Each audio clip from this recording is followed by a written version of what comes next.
Kalau bayi kenapa mati?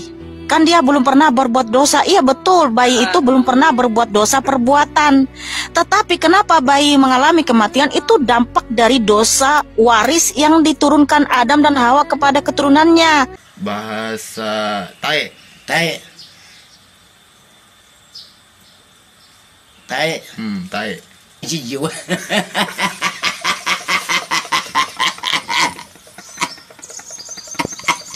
Kalau di Tuhan Yesus ya, Tuhan Yesus tidak pernah menciptakan manusia untuk mati.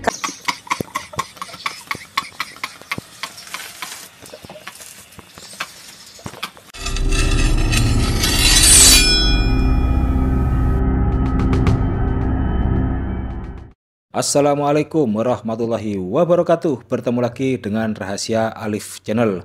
Sahabat Yunfilah, Alhamdulillahirabbil alamin. Segala puji bagi Allah. Allah lah satu-satunya Tuhan, Tuhan yang tidak ada patungnya. Allah lah satu-satunya Tuhan, Tuhan yang tidak ada gambarnya. Lalu bagaimana kalau ada umat yang nyembah Tuhan yang ada patungnya? Ya umatnya menjadi sontoloyo, sahabat. Kenapa? Ya masalahnya karena doktrinnya itu memang sangat mengherankan dan menganehkan, juga menggelikan, yang bisa membuat kita terhibur. Bayangkan saja, ada dosa digadaikan dan ditebus, di mana pelaku penggadainya dan penebusnya masih kepada satu orang yang sama. Sahabat Wanfilah, ada analogi yang diceritakan oleh Mikana berikut ini adalah bukan analogi ya, tetapi konsep tentang kematian. Ini pun juga lucu jawabannya, karena konsep kematian itu justru penyebabnya adalah sebuah kesalahan yang pernah dilakukan oleh Adam, katanya begitu. Manusia pertama yang diciptakan oleh Allah. Kesalahannya ada pada Adam begitu. Nah, bagaimana narasi lengkapnya? Mari kita simak bersama video unik lucu berikut ini. Tadi kan kakak bilang kalau manusia itu mati karena asal perbuatan dia sendiri. Iya, karena upah dosa.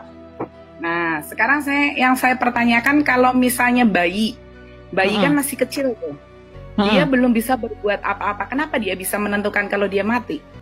Itu tadi karena dampak dari dosa Adam. Itulah. Jadi dosa yang diwariskan Adam kepada keturunannya itu dosa maut, cantik. Dosa maut itu apa artinya? Kematian. Jadi intinya setiap manusia menentukan matinya sendiri kapan, seperti itu? Bukan, kan tadi yang ditanya kalau bayi kenapa mati? Kan dia belum pernah berbuat dosa. Iya betul, bayi itu belum pernah berbuat dosa perbuatan. Tetapi kenapa bayi mengalami kematian? Itu dampak dari dosa waris yang diturunkan Adam dan Hawa kepada keturunannya. Kan semua umat manusia di dunia ini keturunan Adam dan Hawa. Iya kan, semua kita keturunan Adam. Jadi kenapa bayi bisa mati? Itulah tadi dampak dari dosa maut yang diturunkan Adam. Dan ingat, kalau manusia, ya kan kita juga harus ini juga, Kak. Kenapa bayi mengalami kematian? Kita harus lidiki dulu waktu ibunya mengandung, apakah dia makan salah ini atau makan apa gitu sehingga dia mengakibatkan bayinya kurang sehat atau jadi mati. Ya kita kan nggak tahu. Tapi ingat, semua kematian itu akibat dari dosa waris yang diwariskan Adam. Itu piano mari pea pea pea piano pea pea pea.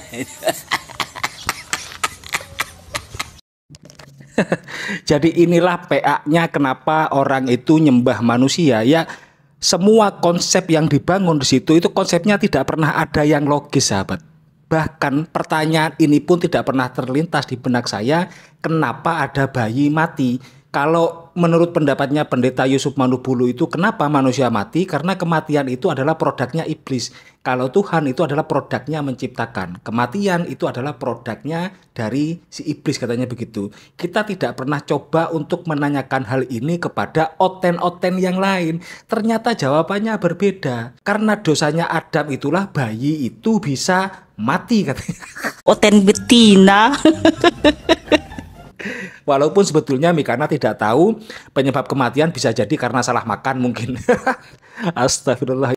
Sampai sebegitunya Mikana ini membangun narasi. Apakah memang di kitabnya itu tidak memberikan jawaban konsep hidup dan mati? Apa memang nggak ada gitu ya? Nanti saya cek ya, coba ya. Barangkali ada konsep kematian di Oten itu. Kalau nggak ada, ya berarti kita harus ngikut apa yang katanya Mikana itu. Tuh, itu maksudnya konsep kematian. Soalnya seperti ini Kak, dari ajaran yang dianut sama saya nggak perlu menyebutkan agama saya apa ya. Setiap manusia ketika kita sebelum dilahirkan di dunia, jadi kita ini sudah kayak membuat perjanjian. Nanti kamu akan mati dalam keadaan seperti ini, di umur seperti ini, gitu. Kalau perjanjian kita, apa, Kak? roh kita yang di sana kita menyetujui, kita akan jadi bayi dan kita akan keluar seperti itu. Tapi kalau kita tidak menyetujui, berarti nggak bakalan jadi manusia, begitu. Oh, jadi gimana? Tuhan intinya setiap manusia itu sudah punya garis kehidupan masing-masing. Tadi itu perjanjian, maksudnya perjanjian gimana Kak? Perjanjian dengan roh. Sebelum ditiupkan roh kita ke dalam diri kita, ya ke dalam kandungan ibu kita. Jadi kita itu di sana itu udah istilahnya nanti kamu akan mati dalam keadaan seperti ini, seperti itu. Oh, berarti Tuhan itu sudah mentakdirkan orang itu mati di umur segini gitu. Jadi makanya kenapa Tuhan saya itu menyuruh semua umatnya itu berbuat kebaikan, karena kita tidak akan tahu kapan kita akan mati, seperti itu. Berarti Tuhan menentukan manusia untuk mati gitu. Iya, karena nggak bakalan ada yang kekal. Kalau kita ditakdirkan nggak ada yang mati, bagaimana hidup di bumi? Mau berapa banyak manusia yang ada di dunia ini? Kan seperti itu. Jadi manusia mati itu udah ditakdirkan lah berarti ya. Berarti Tuhan menciptakan manusia untuk mati ya. Ya iya. Kenapa dia ditakdirkan untuk mati? Karena dia biar punya amalan. Jadi selama dia hidup di dunia itu, dia ada timbangan buat baik sama buruknya. Itu yang nanti akan kita bawa ke alam baka nanti buat diperhitungkan. Oh, berarti dosa ditimbang. Iya, seperti itu. Ini Kak, kalau itu kan udah jelas ya. Itu mungkin ya silakan kalau Tuhan itu menciptakan manusia untuk mati silakan. Tapi kalau di Tuhan Yesus tidak pernah menciptakan manusia untuk mati, karena kematian itu kan sesuatu hal yang yang mengerikan gitu ya. Tetapi Tuhan Yesus menciptakan manusia dirancang untuk hidup kekal bahagia dalam kemuliaannya. Nah, kenapa manusia mengalami kematian? Bukan Tuhan yang mentakdirkan manusia untuk mati, tetapi oleh karena dosa Adam dan Hawa. Karena mereka melanggar hukum. Itulah kenapa Tuhan Yesus datang dari surga untuk membebaskan kita dari kutuk kematian ini, supaya di dalam Dia kita hidup bangkit lagi, hidup kekal abadi dalam kemuliaannya. Nah, itulah kenapa di Kisah Para Rasul 12 tidak ada keselamatan di dalam siapapun juga selain di dalam Tuhan Yesus. Dan kita ini kan sudah berdosa nih, darah kita sudah kotor, sudah terkutuk, ya sudah berdosa. Jadi harus ada darah yang kudus menyucikan kita supaya kita bisa layak masuk surga. Gitu. Ya, inilah dungunya Mikana. Katanya Mikana ini berapologet atau menjawab pertanyaan-pertanyaan seputaran iman Kristen itu katanya dimulai sejak tahun 2018. Tetapi sampai detik ini dia tidak pernah memahami atau mungkin juga tidak pernah membaca kitabnya sendiri. Padahal di dalam kitabnya dia, di dalam kitab yang dia pegang sekarang ini, itu sudah ada ketentuannya bahwa kematian itu adalah produknya Allah. Bagaimana dia mengatakan bahwa kematian itu adalah produknya Adam? Kita lihat dalam Ulangan 32 nomor 39. Allah berfirman ini ya. Lihatlah sekarang bahwa akulah Dia, tidak ada Allah kecuali aku. Ya kan? Dan ini ayatnya hampir mirip dengan ayat Al-Quran. Innani anallah la ilaha illa ana. Aku ini adalah Allah, tidak ada Tuhan selain aku gitu lah. Kita lanjutkan. Akulah yang mematikan dan yang menghidupkan. Aku telah meremukkan tetapi akulah yang menyembuhkan. Dan seorang pun tidak ada yang dapat melepaskannya dari tanganku. Sudah jelas kalimatnya ini. Sudah jelas Mikana. Ya Allah Mikana. Akulah yang mematikan dan akulah yang menghidupkan. Allah yang mematikan manusia ini dan kemudian Allah jugalah nanti yang akan membangkitkan manusia ini di hari yaumul hisab nanti. Bagaimana Mikana tidak tahu informasi yang seperti ini? Itulah makanya kalau punya kitab itu jangan pakai kitab Spanyol, separuh nyolong. Ini kan kitab colongan dia yang dari orang Ibrani, yang dari orang Yahudi, dicolong dipakai untuk di kitabnya dia. Tetapi tidak dia pelajari, tidak dia imani, hanya ditempelkan begitu saja. Apakah ayatnya hanya ini saja? Oh tidak, kita lanjut ayat berikutnya. Kitab Ayub pasal 14 nomor 5. Jikalau hari-harinya sudah pasti dan jumlah bulannya sudah tentu padamu dan batas-batasnya sudah kau tetapkan sehingga tidak dapat dilangkahinya. Orang itu hidup sudah ditentukan batas waktunya, dia hidup sampai kapan, berapa lama, berapa hari, berapa tahun, berapa bulan. Begitu Mikana. Ini jelas ayatnya. Kau masa nggak tahu ini gitu loh. Kamu 18 dari tahun 2018 berapologet, yang beginian saja kamu nggak tahu. Dan ternyata ya kalau kita itu mau bertanya ke orang oten ya, itu pertanyaannya jangan seputaran kitab, tapi seputaran hal-hal yang paling ringan saja ditanyakan. Itu saya yakin jawabannya akan seperti ini karena begini nih. Gabrul, tolol, dan somplak. Ama Alconaya kala tolol Madrid nih. Ya, karena pertanyaan ini juga pernah ditanyakan kepada pendeta Yusuf Manubulu. Jawabannya berbeda, kematian katanya produk iblis. Ya. Pertanyaan saya, Bunda Maria itu manusia kan? Betul. Ya, bisa mati juga kan? Betul. Tuannya Pak Yusuf itu Yesus kan? Ya. Nah, artinya yang bisa mencabut nyawa manusia itu kan Tuhan, iya kan? Ya. Nah, berarti Yesus itu termasuk golongan apa Pak Yusuf? Coba. Ya, Tuhan lah. Enggak, maksudnya kan anak yang membunuh ibunya itu termasuk golongan anak durhaka kan? Loh, kematian itu kan bukan produknya Tuhan, itu kan produknya setan.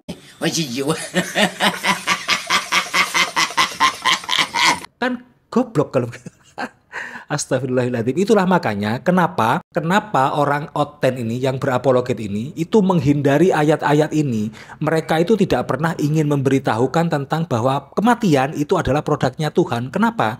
Kalau dia itu sampai menjawab bahwa kematian adalah produknya Tuhan, itu biasanya penanya itu langsung mengarahkan siapa yang mematikan Bunda Maria. Nah, kalau sudah ke arah situ, mereka mati kutu, sahabat. Kalau Bunda Maria itu mati karena produknya Tuhan, karena akibat dari perbuatannya Tuhan, maka Yesus adalah orang yang paling bersalah karena dia adalah Tuhan yang pencabut nyawa bundanya sendiri. Itu arahnya pasti ke situ.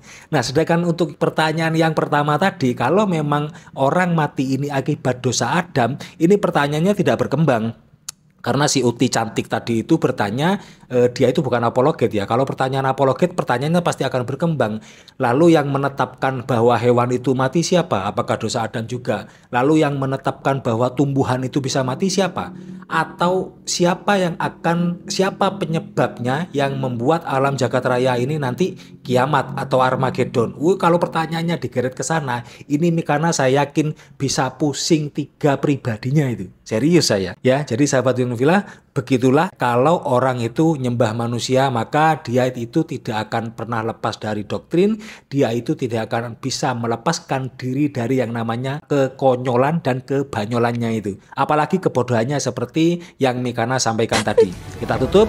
Wabillahi taufiq wal hidayah. Assalamualaikum warahmatullahi wabarakatuh.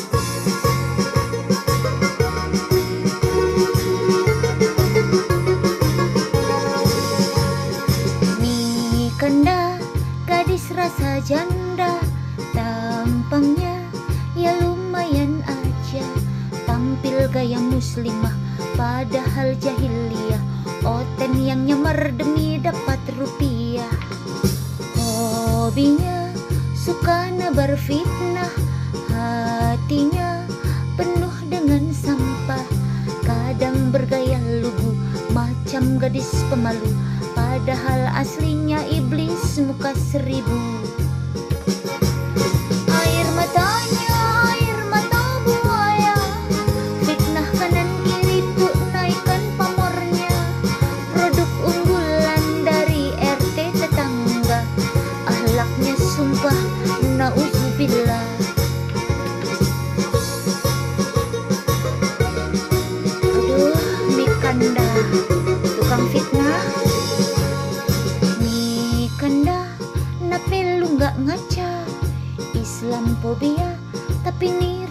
ucapnya. Pengen bahas Al-Quran, bisanya terjemahan. Aduh nih kanda penyembah manusia, gayamu sumpah mirip ahli neraka. Air matanya air mata buaya, fitnah kanan kiri untuk naikkan pamornya. Produk unggulan dari RT tetangga, akhlaknya sumpah nauzubillah. Jinak-jinak laksana merpati aja, tapi licik macam ular beludak juga. Aduh nih kanda penyembah manusia, gayamu sumpah mirip ahli neraka.